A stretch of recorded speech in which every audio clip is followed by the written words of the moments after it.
Welcome to the V8 Radio Automotive Podcast. You can subscribe on iTunes and Apple Podcasts, iHeartRadio, TuneIn Radio, Spotify, Stitcher, V8Radio.com, and wherever you listen to your favorite podcasts. And now, here's Kevin Oeste and Mike Clarke.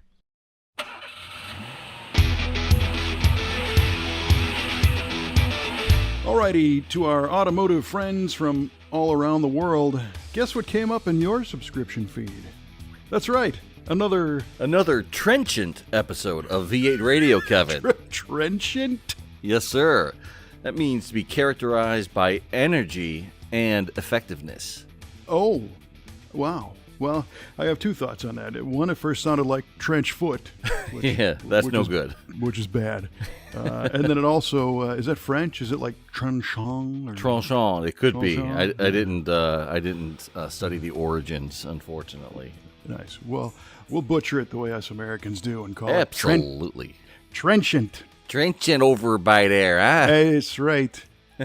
Well, you are listening to the V8 Radio Podcast. I'm Kevin Oeste, joined, as always, by our esteemed co-host, Mr. Mike Huball Clarke. And if you've listened to the show before, which we, of course, know you have, you know that we launch every particular episode with some form of an automotive trivia question or thereabouts. So we're going to dive headfirst into this one and pose the trivia questions to each other. You can play along at home and guess along. And, of course, we'll reveal the answers at the end. And it's not that exciting, but that's what we do. Oh, it's fabulous. What, are you kidding me? Don't oversell it, man. Well, it's trenchant. True. Have All right. You, in fact, prepared a trivia question for this episode? Absolutely, as always. So let us release it. Okay, Kevin and listeners, this is the music sort of a question. Oh. The 80s all-girl pop music group The Go-Go's released a music video for their hit song Our Lips Are Sealed. Yeah. And in the video, the band can be seen driving around L.A. in a classic convertible. What was the year, make, and model of that car? Wow. I don't know. I don't remember the video, believe it or not. I know the song. Yeah. But, you got to really go in the Wayback Machine to start remembering that one. Well, I know a decent amount of 80s videos. I'm just surprised that one didn't stick. So I'm just going to say it was a 50 Mercury convertible. 50 Merc Ragtop, Kevin says. It's a little out of character for the Go-Go's, because they were kind of like this. They were a little more of a punk band before they got radio airplay and had to be a pop band. So, you'd be thinking at least a Mustang convertible or maybe even, like a... Well, you got to remember they got to fit the whole band in there. Was it 4 or 5 members? A big Ford or something. But then Hollywood doesn't really know that stuff very often, so they could have just said, hey, look, there's a Merc. Get in it. Could be. Yeah. It's got to be a big car, though. You're right. They might have jumped in their Chrysler that's as big as a whale. Ooh. They're heading on down. Oh, boy. Yeah, this one I just straight up don't know. So I'm going to stick with the 50 mark. Okay. Duly noted, sir. 50 Mercury Ragtop. Cool car, by the way. Oh, yeah. Yeah. After thumbing through some of those vintage Rodden Customs, the lead sled thing for good ones, they're awesome. For sure.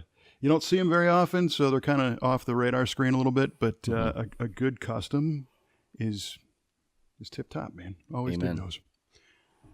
All right, well, as we record this, this past week we had a kind of a tragic event in the world of motorsports. Yes. Our friend and multi-champion Mr. Bobby Unser passed away at the long-lived age of 87. And I think Mr. Unser, for most of those 87 years, his life tachometer was pinned in the red, which was certainly cool. Yeah. So my trivia question to you is, the Pikes Peak hill climb is affectionately known as Unser Hill. How many times did he win the Pikes Peak hill climb? You know what? When I learned of his passing, I should have thought ahead and realized that I would probably be asked a Bobby Unser trivia question. You gave a tremendous interview to him with him at the Muscle Car and Corvette Nationals a few years ago. Well, you got to phrase that properly. I sat there and he told awesome stories. Is what really happened. You facilitated a great interview, let's say that. I think I just provided visual balance on the stage. That was about it. Yeah, but I was lucky enough. I got to witness that. Our good friend Paul was with me. He got to witness that as well. Mm-hmm. That was really something. And that car, the car that he won the Pikes Peak in, was the 69 Torino. Yep. Yeah, that was on display there. And, of course, that was a Muscle Car of the Week feature car as well, owned by the Brothers Collection currently. Mm-hmm. But getting back to your question, right. How many times did Bobby Unser win the Pikes Peak hill climb? I know it was more than one.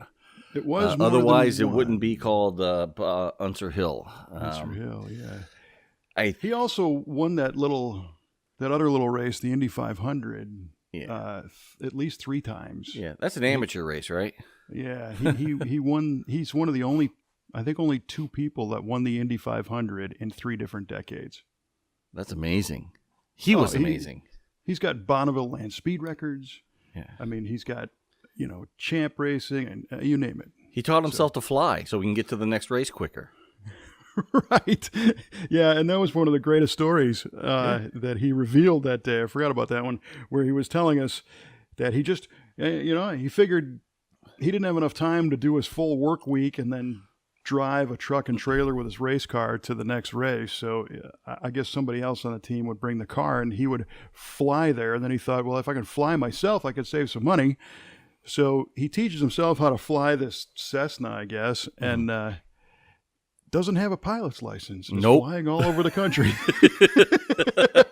And somebody asked him, why don't you get a license? And he said, well, what do you need to do? And they're like, well, you got to demonstrate your ability to fly. And, you got to do things like put the thing into a stall and let it fall and recover out of that.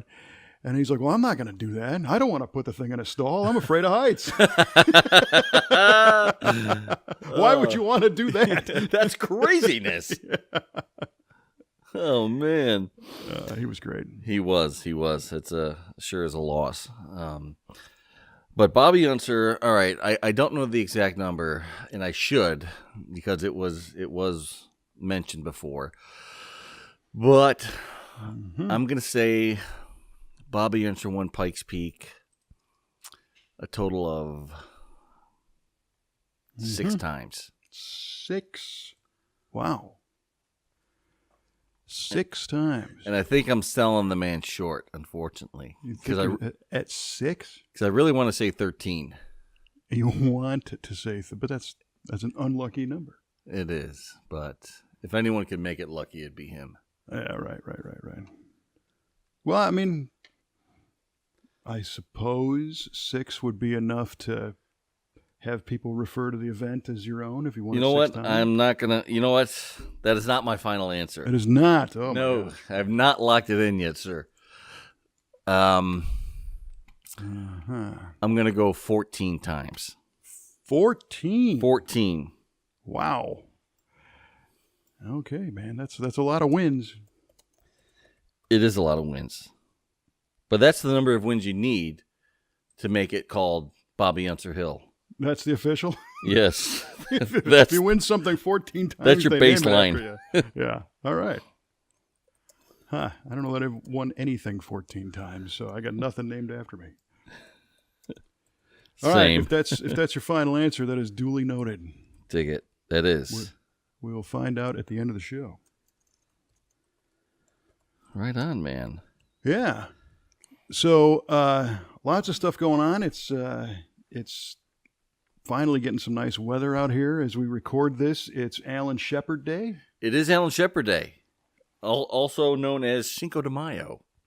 Right. Yeah. There's that. Yeah.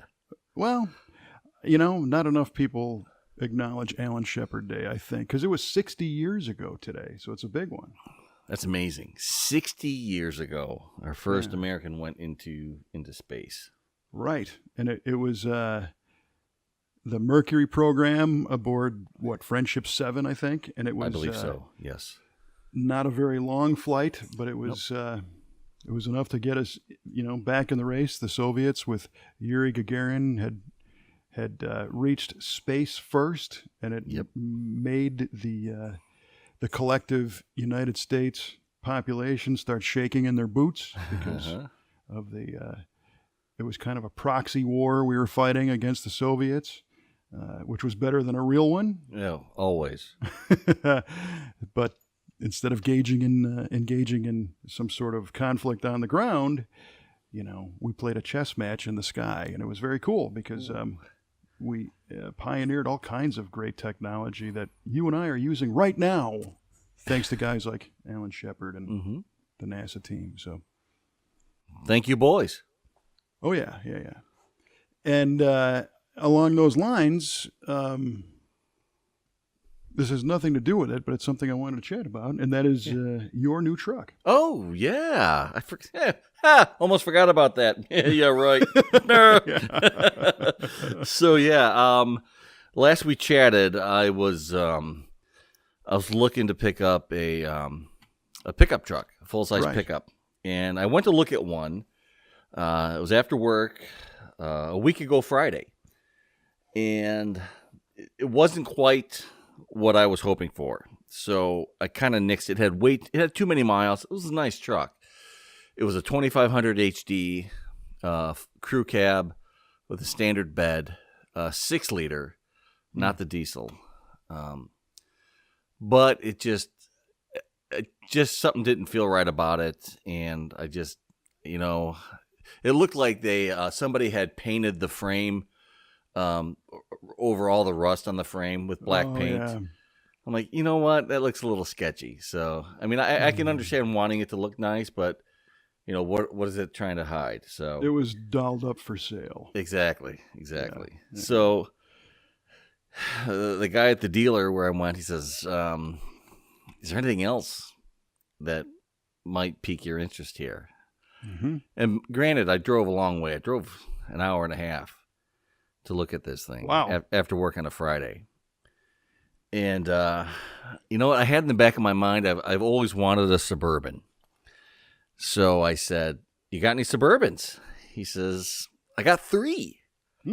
So we looked at them, and I kind of zeroed in on this one, a 2011, and it was clean as a whistle. And the interior was nice, carpet was nice, no rust on it, no dents, no accidents, 2-owner vehicle. Took it for a drive, and I said, "Ooh, I'm in trouble." I think this is my horse.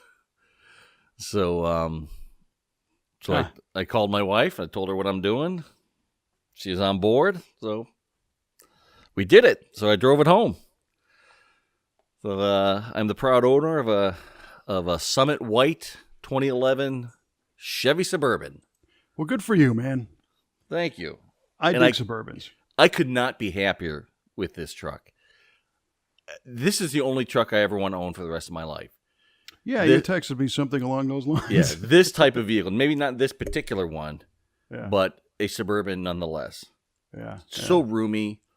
I feel like a grown-up again, coming from Chevy Cruze for 8 years. Well, I could see it, physical stature, but hopefully not mentally. Right, yeah. Well, welcome to the suburbs, man. Man, thank you. You're suburbanite now. I've always dug those, and I think you and I chatted about that before you were looking at the pickup trucks. And the only downside I see to a Suburban really isn't that much of a downside for the one time you'll do it. Mm-hmm. But if you need to get an engine hoist and an engine in the thing, the Suburban interior is a lot cleaner than a pickup truck. And a little harder to get a hoist or something in there. Even though our buddy Eric has delivered me engines in the back of a rented minivan already. Nice. Yeah. So anything can be done. Sure. But yeah, they're nice. They got a lot of room. They're comfortable. They're so how does it drive? Like a dream. Oh, it's so smooth. Nice. It has good power. You know, it has a 5.3, 6-speed automatic. Has a sunroof. Has the DVD infotainment system with the fold down screen for the rear passengers. Right on. 3-row seats up to 8 people. And it'll pull a camper. And it will pull a camper. Jennifer Clarke, I'm talking to you directly. It will pull a camper. So is that becoming a thing? Well, I mean, not some point? immediately, but I would love it to become a thing. Yeah. So I mean, a Suburban darn near is a camper. it could be. Remove the 3rd-row seats, and you pretty much have yourself a little camper right there. Now, little is that motorhome. A removable 3rd row, or does it fold Yes. flat into the floor? It is removable. Okay, Yeah, so you get yeah, even more space that way. Yeah, that's a 10th generation. The 11th gens had the fold into the floor 3rd-row seats. You could tell this guy's been on the Suburban forums because he's referring him by the gen number. I have been going on I got a 10th deep dive. gen. Yeah, Yeah. 10th gen, 6-speed, 5.3. Yeah. What do you got? Oh, you got the 9th gen? That's cute. Nice. Those 11th gen people are ones you got to watch out for. No doubt. Those bougie sons of guns, I tell you what. That's right. It reminds me when Trevor, our technician at the V8 Speed and Resto shop, bought a Cadillac CTS V. Yeah. You actually test drove for I him. did. Ooh, that was a nice car. It was a cool car, and it was right in line with what his budget was and miles and condition and all that jazz. Mm-hmm. And he did the same thing. He jumped online and he's learning about the thing on the forum and chatting with people. And I think his was 2nd gen, and the newer 3rd gen guys were like poo-pooing the 2nd gen guys. There was no love for the older ones. But That's a bummer. Suburban is timeless, and It is. I think everybody who digs them. I mean, I think every one of those generations, I think, is cool. Yes, I would agree with that. They all have something to offer. There's one in the back of my mind that I would love to get, and it would be like a 78, 79, so a round headlight, square body. Yes. Lifted, 4-wheel drive, red, black tinted windows with some kind of safari rack and lights. Oh, big man. winch. It'd be awesome. And then, just take the drivetrain out of yours and throw it in Yeah, that. there you go. And it would be just a super win. And every once in a while I see one of those things and I look at it because, again, everything goes back to your youth.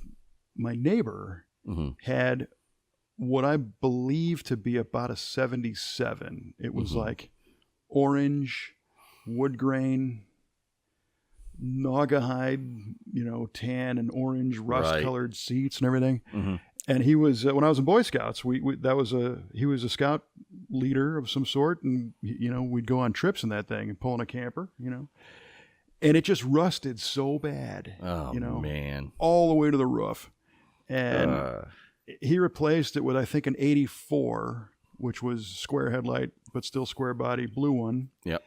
And then that one rusted all the way to the roof too, I think. So I've always been a little bit leery about buying that generation because. If they were from anywhere that had salt on the roads, they didn't have a fighting chance. Nah, you're right. It's tough to find one from that era that's real solid. Yeah. Unless unless it was like lived in Arizona or had major surgery done to it. Yeah, in the Southwest and southern states, you still see them pretty often. Sure. My buddy Jim came home with one. He had, I don't know, that same era. 78 or 9 or something, and his was beat to death. Really? I mean, this thing was just, and it had 1 billion miles on it, and and the body was totally shot. So he bought another one. The chassis on his first one was in really good shape though, so cool. It wasn't rusty. He had done maintenance on it. It was 4-wheel drive, motor ran great. So one afternoon, I see him at the shop. In fact, his grandfather owned a mechanic shop. that I worked for a summer at when I was in college, as a matter of fact. Anyway, Jim was a wrench, and this afternoon he's got this Suburban, and he buys another one that's got a nice body. Mm-hmm. I said, what are you going to do? He's like, I'm going to put these two together, I think. Oh, cool. He shows up at my house like 26 hours later driving the thing. Wow. It's done. Jeez. Yeah. I'm like, oh, you fixed it? You bought one and fixed it or something? He's like, no. So he had two lifts and just body swap, roll a chassis out of one, bam, back goodness. down on the other one in just over, and he did it straight through, because we were young and that's sure. What you we did do back then. Yeah. So that was cool. And he also eventually put the rusty body on the replacement one. Okay. So he had two functioning Suburbans now, but one, was heavily cancered. So I show up at his house one day, and here's this flat black Suburban behind the garage. Oh, you get another one?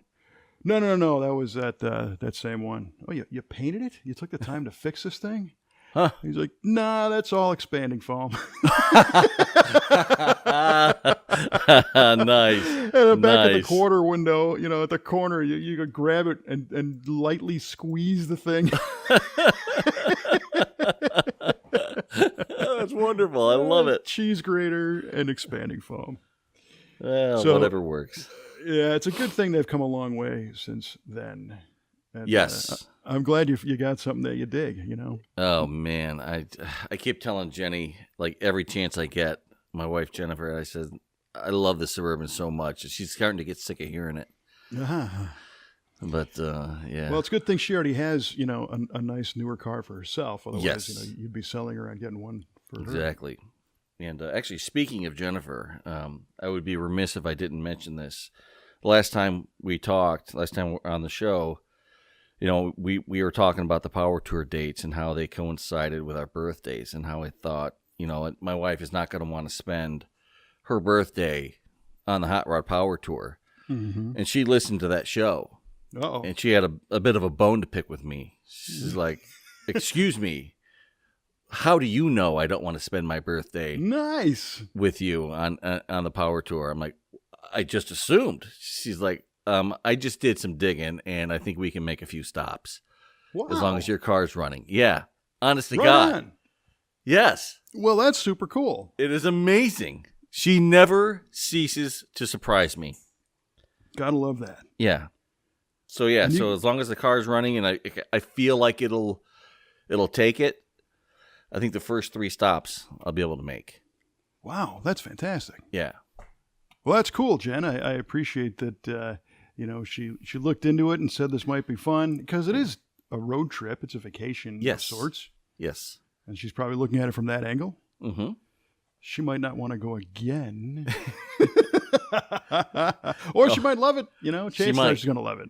Yeah, I hope she does. The car's got to do what it's supposed to do. Exactly. And if I feel in any way, shape, or form it's not going to do what it's supposed to do, then we're not doing it. Absolutely. Right. Yeah. So, Because my story, I wasn't sure the car was going to do what it was going to do, and then I met my wife. Yeah, then you found a wife. Yeah. So maybe it did what it was supposed to do. Oh, it certainly did. Yes, sir. Yeah. Well, that's really cool. Great. So that kind of puts the throttle back down on the GTO. Yes, it does. So I'm working on Randy's timeline. He has a few things to button up on his El Camino. Mm-hmm. He has the engine back in it. He fired it up.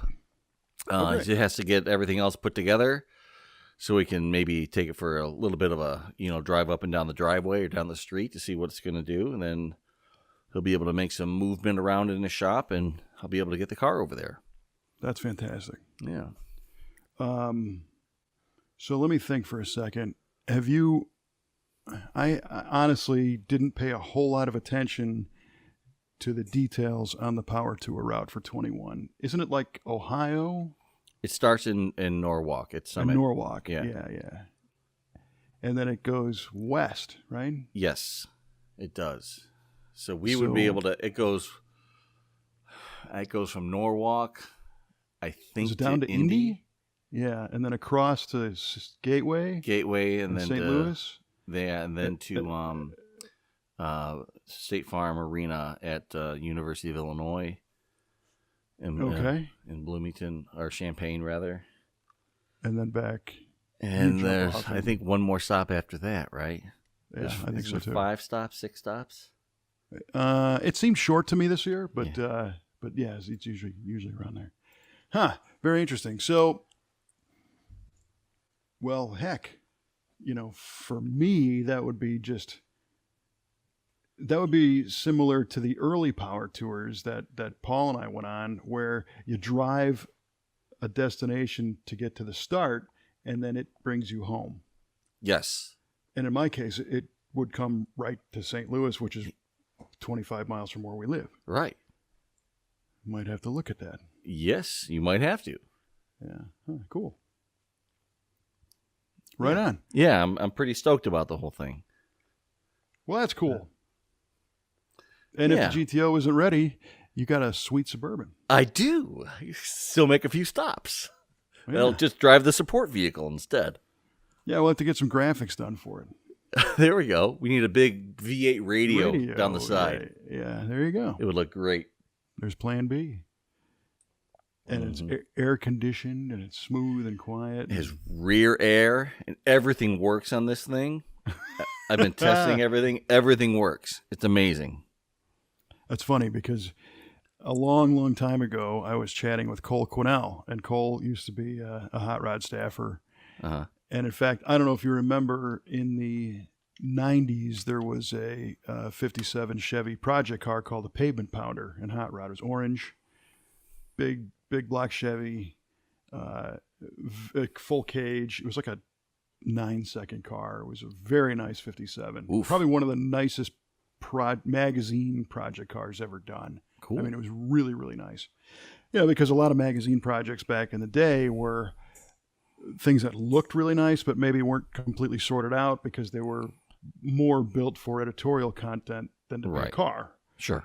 We used to joke about how the disc brake swap was done on the driver's side and not the passenger, just to get the pictures done and get it to print, That's awesome. But Cole was telling me, and Jeff Smith was saying something similar, that in the early days of Power Tour, the goal was like, I want to build a cruiser, it's comfortable with air and I could drive cross country and really enjoy it. And then they did a couple of them and they're like, you know what? That's not really the point. Maybe the point is to do something ridiculous and drive something that shouldn't be driven across the country. I can see that, yeah. And that's when Cole brought the Pavement Pounder, and at the time it had I don't know if it had a 540 in it. Holy cow. And I remember helping him out because he broke some valve springs along the way in Indy, and this was a legit 9-second car in a shoebox in the 90s, 98 I think this was. That's amazing. Right, carbureted. Yeah, but it had a gear vendor on it, so it was definitely a precursor to a drag week car. Right, exactly. I was just going to say that. That's exactly the formula. Yes, yeah. He should break that thing out and do drag week with it. Well, you need to speak with him again. Yeah. He's a good dude. Cool. Very interesting. Yeah, well, speaking of gear vendors, We've done numerous installs of gear vendor overdrives, and right now there's some great options for doing overdrives in cars with the advent of the TKX 5-speed manual that has come out, and I've got 2 of them on the way to the shop right now, which is cool. Sweet. Those are hard to come by at this point. Are they? But our friends at Modern Driveline got a good allocation and set a few aside. So we have these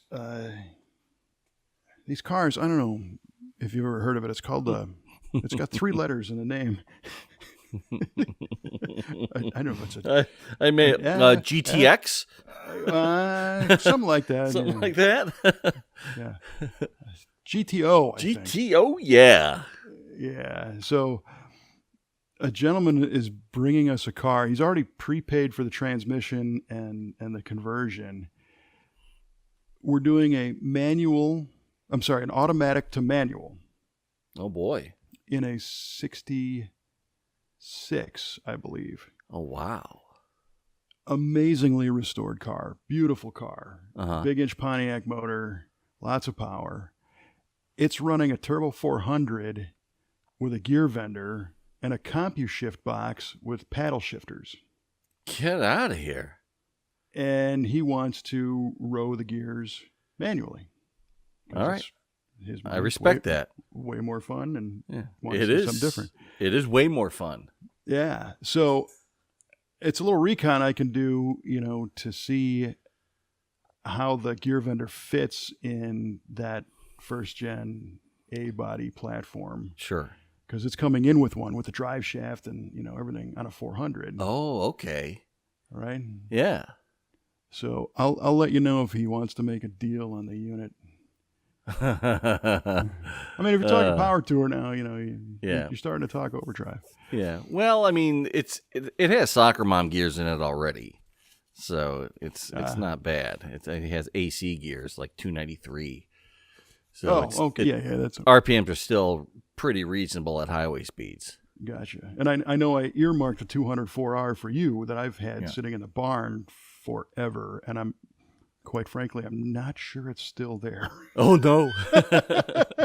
I physically have not laid my eyes on it in many, many years. Oh, man. But that's okay. It's still there.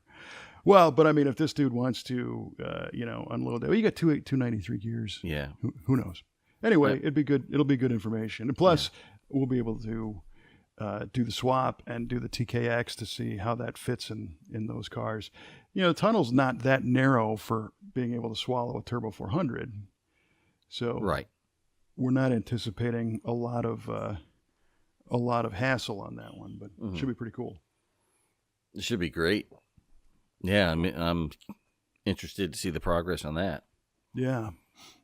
Car will be here in a couple weeks. So nice. What color is it? It's not an original color. It's a custom, and it's kind of a candy reddish orange. Okay. It's a great looking car. There's a lot of money in this car. Is that right? And he just wants something different with the driveline. So, okay. Let's do it. Yep.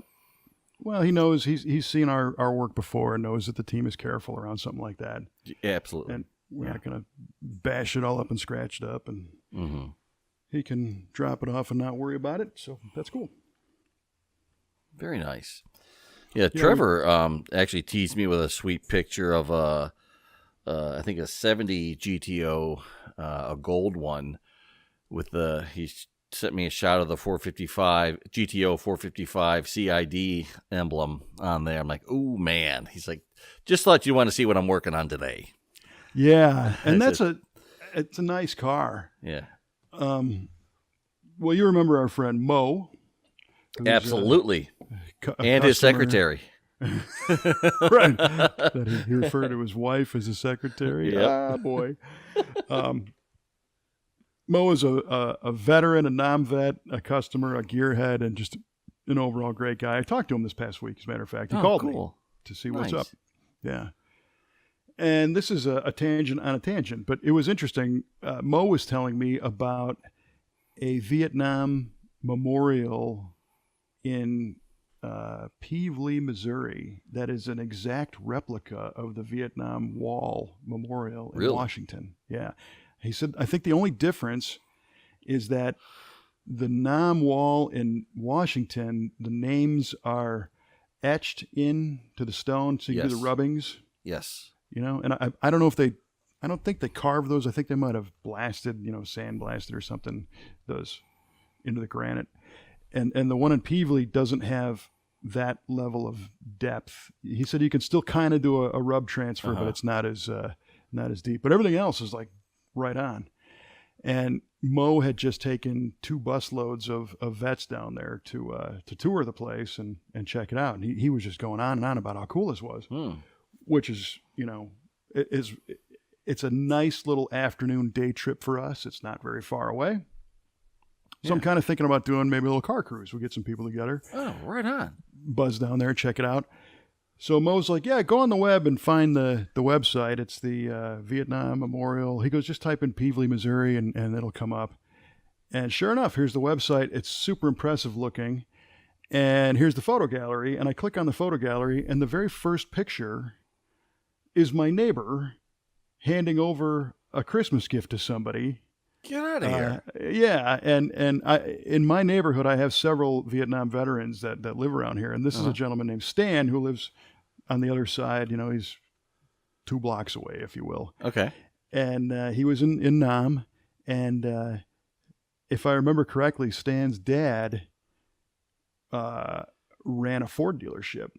Okay. So Stan, growing up in the early 60s, was always around big early 60s Fords. Mm-hmm. So he and I got to talking about my Galaxy and that 7-liter that we did at the shop. And yeah. So it was pretty wild to see Stan on the website. Yeah, right. For this non-memorial after talking to Mo. Well, the reason why we brought up Mo's car is a gold 70 GTO with a 400 that Correct. we did the 5-speed conversion on. The car that's in the shop right now is a gold 70, but it's a 455 car, and it's an automatic, but it's got some really cool options on it. It's a factory AM/FM radio, tilt wheel, power disc brakes, power steering, power driver bucket seat. Really? That's a cool one. Yeah, you don't see that very often. No, not at all. Air conditioning, and it's a nice car.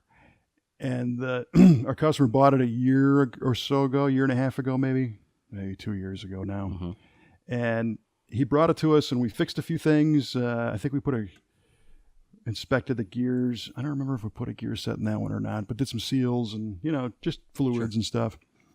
And then we did a Holley Sniper on it. So it's fuel injected. Cool. Hidden underneath the air cleaner, so you can't tell. Yeah, man. And he brought it back this time because he was concerned that the motor was getting a little loose. A little noisy, a little rattly, a little, oil consumption going on. So okay, that kind of loose. All right.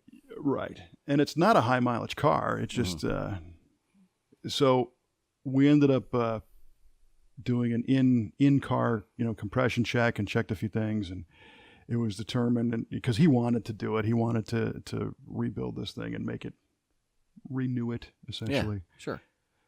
So we pulled the motor, and we had a local shop do machine work on it, did a roller cam conversion. Cool.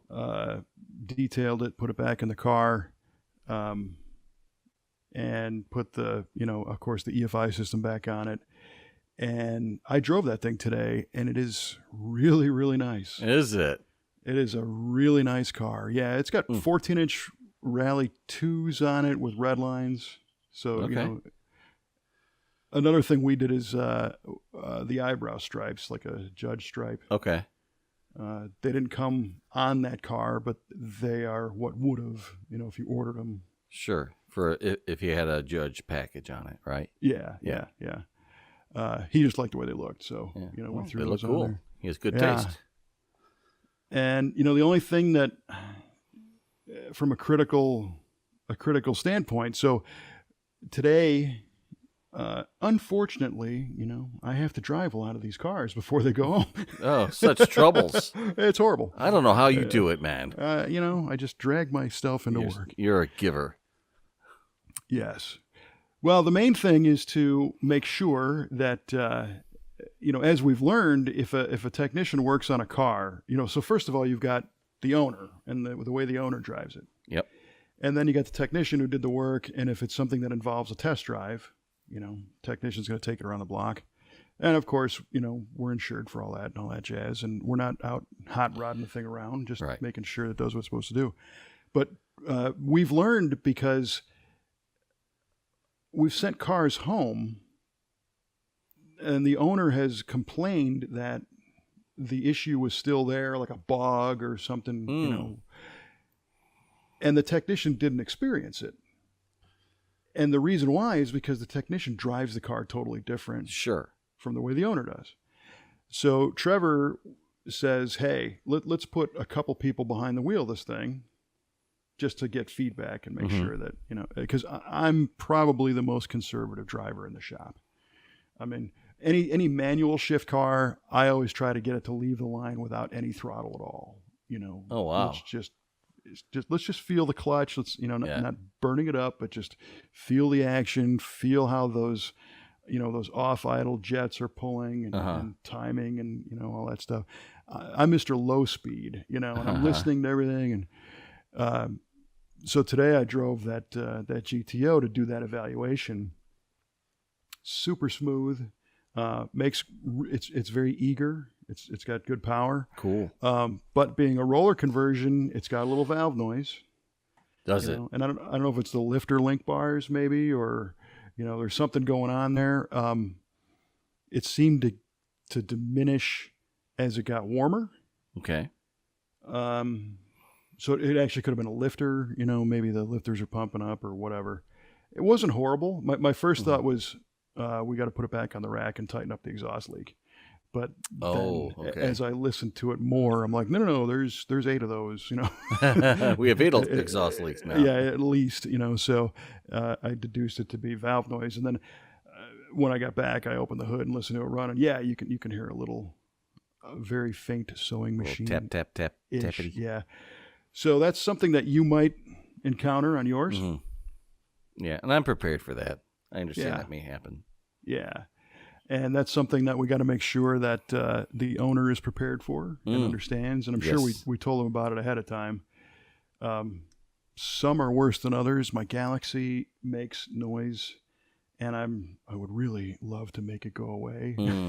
But it's, roller lifter, roller rocker, roller tips, and there's just so much. There's so many axles in there, and everything's rolling. Tiny on clearances here and there. Yep. Yeah. And I've got adjustable rocker arms, but they are on the push rod tip side. Oh. There's a cup with a set screw type thing. Oh, I see. So you can't adjust them while it's running like you can on a GM or a Center. Right. Yeah. So you got to shut it down, turn the engine over to base circle on that particular cylinder, get the feeler gauge, tighten it down. Jump to the opposite side and do the half-day valve adjustment. That stinks. Put the valve covers back on, fire it up, and hope it worked. Oh, no. Yeah, and it's been all right. Yeah. But that GTO was nice. So Trevor teased you with a good picture of a cool car. He did. I love him and hate him for it all at the same time. Mm-hmm. Well, oh, man. Speaking of the Galaxy, so spring has sprung around here, and I've been actually able to put miles on both my old Buick and our '62 Ford. Cool. Last weekend, Kelly and I took the Galaxy out to dinner, had date night in the car. Nice. Beautiful night, top down, and did 50 miles probably. Oh, wonderful. And I can really say that from the driving standpoint, that car is finally sorted out. Right on. Yeah, it is really nice. I mean, I guess I could nitpick it and say it does have that valve tick, but it steers wonderfully. Did that Borgeson power steering conversion on it a couple years ago, and I put a tilt column in it. With the Borgeson deal, I was a little dismayed when we first installed it because it was almost too tight. Like it wouldn't return to center. Oh, really? And I'm like, what is this? And I don't know if it was an alignment spec or if it was just reduced pump assist, hydraulic pressure assist. Right. And when you turn the wheel, I mean, all the front steering linkage, it's not calendar new, but it's pretty new stuff. Mm-hmm. And I've always kept it greased really well. And so there's no play in the steering at all. What is it? And Trevor actually found that he's like, your pitman arm or your idler arm has a bushing in it, and it appears to be over tightened. Ooh. So he loosened on this Ford design, you can loosen the nut and put the cotter key back in, and it released a little bit of that tension. Oh, nice. And now the steering is nice. It's not nice and loose, but it's right. It's where you expect it. Yeah, it performs the way it's supposed to. It's not one finger old car steering either. It's nice. It's got great road feel. And this car, the faster you drive, the better it feels. It's amazing. Nice. Yeah. That's killer, man. Yeah, it really is. I gotta change the seats. Now you just got to put the 5-speed in it that you want now too. Well, the transmission's dynamite. Like I said, last year we had the 4R70W rebuilt, and the shift points are perfect. The firmness is great. The lockup speed engage is dynamite. The RPM cruising is wonderful. I almost hate to do it, because it's just so nice. Well, so I'm going to leave it alone and drive it. Nice. Good. Yeah. Good. Very good. I'm glad. Now, I would also really enjoy it if it had a 5-speed in it, manual. Sure. But right now, my focus is shifting to other places. And when I say I got to change the seats, it's an original bucket seat car. The 500XL was a bucket console car. And it's got the original seats. They've been reupholstered a couple times. And this latest go-around, they were upholstered, 6 years ago now. Uh-huh. And the foam is a little too much. They're kind of overstuffed. Oh, really? Yeah, and I think the upholsterer who did it kind of knew it, but he wanted to have him fill out the covers nicely. Okay. So they look pretty good, but you sit way up in the seat, and I'm close to the steering wheel, and it's all the way back, and it's not comfortable. So I want to do a reclining, adjustable, probably just a low back Scat Pro car without the headrest, because it, as a convertible, I don't like to see the headrest sticking up, and move them back on the track so that I can stretch my legs out a little bit. Right. I would like the same thing in that GTO. I would love to be able to move that seat back a little bit further. Yeah. Just maybe another 3 inches or so would be perfect. Yeah. It makes a big difference. And now our buddy Rick has that 67 Chevelle convertible.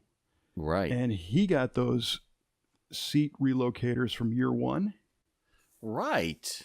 They're like $35 or something. It's a set of, basically steel tabs. And you take your seat out, you put the tab in the floor, and it gives you a new hole a couple inches back to put your seat in. I gotcha. Oh, and he loves it. He's like, that is a great thing. All right. Because he likes his seat. He doesn't want to change all that. Yeah. It's just in the wrong place. And it's not like you can just drill holes in the floor, because the seat mount is important. Sure.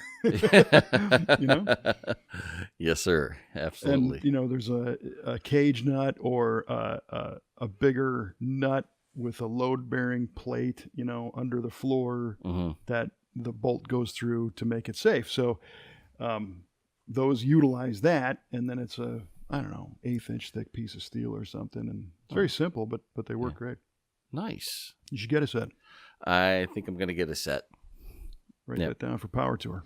Absolutely. Oh, yeah. Get some for the driver and passenger side. Yeah. So good tip. It's there you go. There's some value in this episode this time.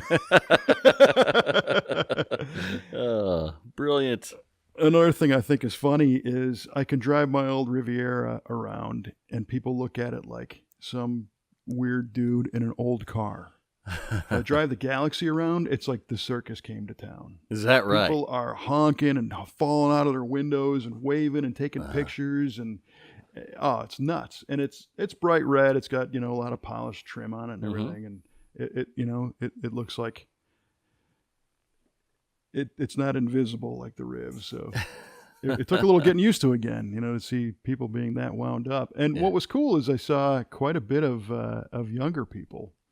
Oh, nice. Good. Like teenagers. Hey, in fact, after work, I took it for a spin tonight. I was looking for a little ragtop therapy after the hard day's work, and the weather was, 70s and sunny. So drove around. We've got a great road near us called Bluff Road. It goes kind of near the Mississippi River, and one side has a bluff and the other side's got nice farm fields and it's kind of wide open. And on 3 occasions, like this 89 or 97 Nissan Altima kind of pulls up, with the headlights that are yellowed and, like a slightly different colored door. And it's a car that's been kind of maintained, but it's typical of what a 16-year-old kid owns. Sure. Just as a first car. And I look over and there's like 3 high school kids in it. They're all like, "That car's awesome, man," and taking pictures and everything. Nice. What is it? And that was cool to hear. That is pretty cool to hear. That there's interest in the old cars. Yeah, they may not know about a lot about cars, but they know what they like, and when they see it, they let you know. That's great. That's great. Yeah. Maybe that can spark a whole new passion in one of those kids. Yeah, we hope so. Yeah. I will say it's a little spooky sometimes when you're driving on the road and some guy's laying on the horn next to you because he wants to give you a thumbs up. That's great. I appreciate it. In a convertible, it's when you're not used to it, it's a little startling. Because I'm still, I haven't driven this car in a while, so I'm monitoring gauges and feeling it out. And, trying to focus, and all of a sudden the horn's blowing. It's like, what? But, did I cut you off? I'm sorry. Yeah, right, exactly. But don't get me wrong, I appreciate the interest and the sentiment. But so that was really cool. That is really cool, man. I'm glad you got to take that out, and everything is sorted to your liking. That's important. Well, I think we're just getting into more detail items that weren't a problem before that are now, obvious, which is good. Yeah, but you get to enjoy it. I mean, it changes the whole attitude that you have for the car when you can get in there, turn the key, and just go. And like you said, the steering is nice. Shift points are perfect. Yeah, maybe the seat's a little uncomfortable, but you can overlook that for now. Yep. But it just feels right, and it makes you feel so much better when you come back. For sure. Yeah, that's nice. Yeah, when you shift it from it being stressful to take the car out. Yeah, like, oh, crying out it's loud. It's not figured out. I hope my AAA's paid up. Whoa, boy. Yeah, what's that noise, or oil pressure, or it's getting hot, or whatever. And what do I smell? Oh, geez. Yep. And like that GTO we were talking about, at our shop, we have the luxury and the ability of being a shop that pays attention to the drivability before the car goes home. So this, my own car would be vastly different if my 8-hour day job was to make it right on those drives. True. To me, it's a piecemeal few minutes I get to mess with it here and there, and luckily I keep notes so I remember what I was working on, as opposed to take the car for a test drive, bring it back, say, oh yeah, there's a noise over there, put it on the rack, identify it, get the part, fix it, drive it, and correct all that stuff. Right. So it's really nice when somebody brings a car in that they just pulled out of a barn, or they haven't driven in 10 years, or they've been having just a crappy time driving, and when our guys can look at it and go, oh yeah, well, you got a rear axle seal leaking, and your power steering unit is shot, and you got manual brakes, and we make a few modifications and fix the stuff, and then they pick it up and it's like, oh, I can use this thing now. Yeah, this is what this is supposed to feel like. This is amazing. Well, yeah, and I think a lot of people have been conditioned to think that old cars drive terribly, compared to new ones. And they don't if they're right. Correct. Yeah, they feel great. When I first got my GTO, the front end was pretty worn out. And when you stepped on the brakes, the whole car would move to the left without any steering input, because the bushings were just completely shot. I'm like, this car sucks, man. And then I rebuilt the whole front and rear suspension, put on disc brakes, and it completely transformed everything. It was a joy to drive after that. Yeah. It was great. I mean, yeah, I would drive it at relatively high speeds, on a closed course, of course. Please don't try this at home, kids. Professional driver. Yes. And that car would stay planted on the ground, would not move an inch, and it was perfect. I'm like, this is how this is supposed to be. Right. And I think that's by 67, the GTO had some suspension upgrades, but yours was just worn out, right? It had special shocks and springs and a sway bar in the front. Yeah, it had a sway bar in the front, Yeah, but once that stuff is working the way even it was just originally designed, it's much better. Yeah. Local gentleman just brought us a really cool one. It's a 1954 Ford F-250 pickup truck. Oh, boy. That his dad bought new in 54 in Redbud, Illinois, where our shop is. Get out of town, man. Yeah. That's killer. And there's some friends of ours locally. Their last name is Ratz, R-A-T-Z, and James and Jonathan, these two brothers they've done Drag Week several times. They've been doing this for a long time. Their grandfather owned the Ford dealer that sold this truck new. That's unreal. Yeah, it's wild. That is very wild. It's a 1 year only color, a 1954 only. I think it's called Sea Breeze Green. It's like a very pale. I mean, it's like a giant shamrock shake, right? Sure. That's basically the color, and it looks awesome. And the owner thankfully has entrusted this thing to us, which we appreciate because it is part of the family. But it's just got some little silly drivability things because it's an old truck. Mm-hmm. It's a V8, I think a 292 automatic transmission in an old pickup truck like that. Yeah, and then a factory radio, which is the speakers overhead in a little compartment. Whew. Yeah, really interesting. That's futuristic. Yeah, so we're going to do some work on that, and that'll be a feature video for sure because that thing is just too cool. And we've learned, what's that? I just Googled this truck, and it reminds me of Sanford and Son. I love it. Well, yeah, if Sanford and Sons was nice, but it's that body style. It was nice. But yeah, it's that same shape, that early, and it's an F-250, so it's actually a 3/4 ton, and it's a long bed, so it's useful.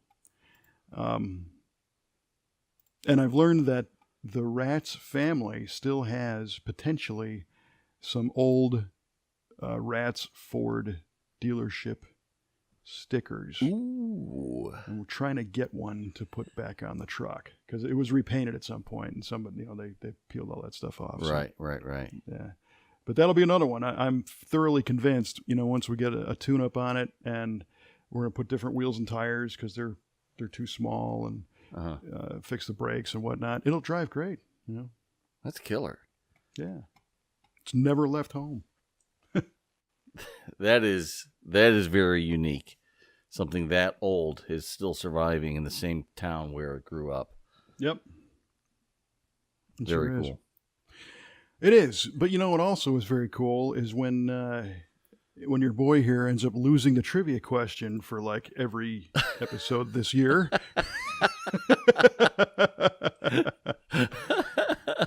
No, you haven't lost every one, have you? This year, I think I have. We got to get our statistician to check it out. Yes, please. Mr. Yardley. Mr. Yardley, please. Yeah. All right. Well, we certainly got last week one wrong. Yeah. All right. We won't go over that again. All right. So, moving to trivia. Kevin, I asked you about the Go-Go's music video for Our Lips Are Sealed and what car they drove around L.A. in. And you answered 1950 Merc Ragtop, which would have been super cool if that was the car. But it's not. However, it turns out it was a 1960 Buick LeSabre. Oh, no kidding. Yeah. Cool car. Real cool car. Well, that fits then. Yeah. They got that right. That works. Mm-hmm. Agreed. Huh. Right on. All righty. Well, my question to you was regarding our friend Bobby Unser. how many times did he win the Pikes Peak hill climb? Mm-hmm. And you said 6. And then you said, no, it's probably like 13. And then you said, I'm going to say 14 because you recalled that the international standard for naming an event after somebody requires 14 victories. It's true, kids. Look it up. Yes. Well, the correct answer is 13. Oh, oh, man. You had it. You had it. I had it. You actually didn't guess it. You said 6, and you're like, nah, it's probably 13. Yeah, I and want to say 13, but then you said, boy, that's an unlucky number. And I'm like, you know what? It is an unlucky number. I'm not going to say 13 then. I'm going to say 14. Oh, my goodness. There it was. Well, I'm generally not a guy who believes in luck. Mm-hmm. I'm more of a, opportunity plus action. Mm-hmm. Something comes along and, these people that, not to start a whole nother tirade, but when you see these people that have worked their whole life to amass whatever they have, and then somebody comes along, oh, you're lucky, man, you got a 67 GTO. Yeah. Luck's got nothing to do with it, pal. It's not like I woke up and it was just in my garage. It fell out of the sky. It wasn't under the Christmas tree one day, Pete's sake. Well, that wouldn't even be luck because somebody put it there. Right. Yeah, that's true. Good point. Luck, to me, I think, the greatest, luckiest thing that I cannot explain that was a benefit was when my car broke down and I met my wife. That was it. That was a lifetime of luck in one sweep. I won. Yep. You did. You absolutely did. Yeah, for sure. I mean, I will say I'm fortunate that I own this vehicle all day long. I'm extremely fortunate to be able to have this. There's a lot of people who can't. I agree with that too. So, but I just don't see where it's luck. Yeah. I mean, if you were spinning the wheel of meat and you kept landing on steak dinners, that's kind of lucky, I guess. I guess so. Yeah. Right. So that kind of luck. But all right. Well, 13. That was the win. But, off by 1. Oh, before we sign off here, you've been doing a little moonlighting in your spare time with on another show. Oh, yeah, right. I think our people need to hear about this because it's a pretty good show. Oh, well, right on. Yeah, you're right. I have been. I don't know what my position is there. I'm not really the host. I'm kind of a facilitator on what is called the Stubborn German podcast.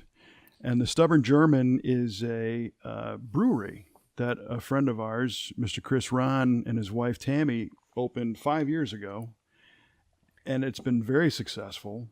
And Chris is the consummate beer guy and bourbon aficionado and all things spirits. And he and I, we've known each other for a long time. And he used to be a technician, and he used to own an auto repair shop. And that's where I met him, is because he was doing our alignments a long time ago.